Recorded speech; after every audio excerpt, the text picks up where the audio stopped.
Sîba, bi host ker li ser vê axê, ji kevir û kuçikan girantir e babîsokek jin ka rake gemara vê axê.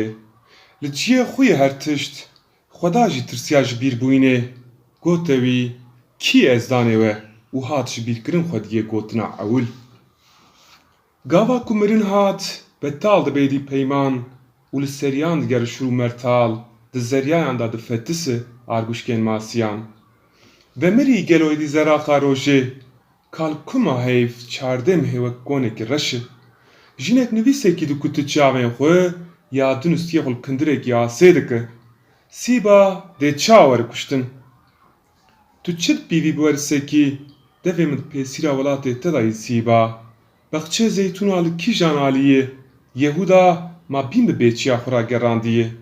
Ka pereskeha Sîbayê, sêvek ha dizîn ji sînga wê, mulcanê Sîbayê bûbû şûjin û ditirsiya sewta xwe.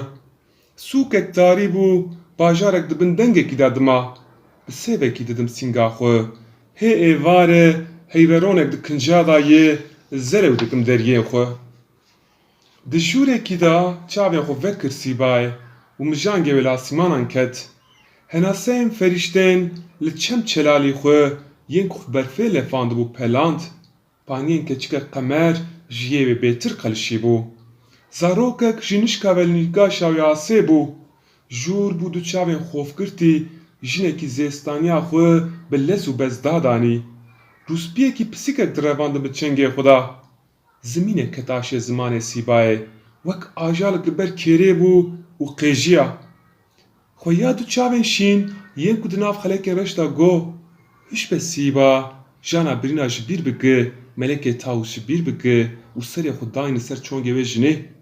Xayîs ket ferîşteya çavşîn û Sîbayê serê xwe danî ser çongê xewê. Hespên Hesinî li deştekî swar bibû, dev ji nêçîra xwe berdida bazekî jakav. Kevroşkek bi du tajiyekî ketibû, nepoxfiroşekî şopên zarokan bi ser çiyayekî bêav da dibir. Di newala çemê Tigrisê da qurîna beqekî tî bû.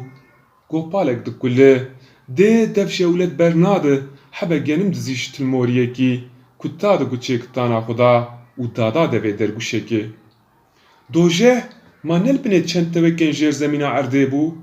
Şurekî tewankariya herkesî li ser bû, yê çend hez salên berê êrişê korika fanosekî kir û parçe parçe kir fanos tevronahiyê.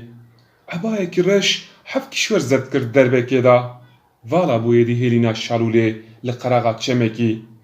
Du çavên bêrî bi ber bir qawêneyekî ketibûn.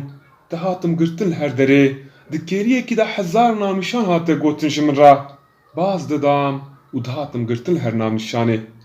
Wesemkirî bû çavên min hê, avzerkên behrekî çirûsîn di nav keskekî vekirî da. Û gerewa cerdekî bûm êdî di paş deryê dîrokê da. Werisek avêtin xewnên min û qirçîn ket deryê dîrokê. Hêşî nizanim kî îmandena, astiyak têk çû, Harpagos xinizî kir û Kayros dîsa bi ser ket îro. Sîba, destê xwe ji min neke, min çiqas xwest jinekî hez bikim, janek werbû bi destên ve hertim. Hemû jinê min girtîne li vê xakê, me kirasê mirinê li xwe kiriye, te xwe bi jiyanê xemilandiye. Digotin tu di qorziyên girtîgeha xwe kuştinên karesatên me da rûkeniyek bêarî Sîba, xwediya toqa lanetê û xwedawenda azadiyê. Divê em te bikujin Sîba. Oğlan dida dengê helbeskarekî di deryê dîrokê da.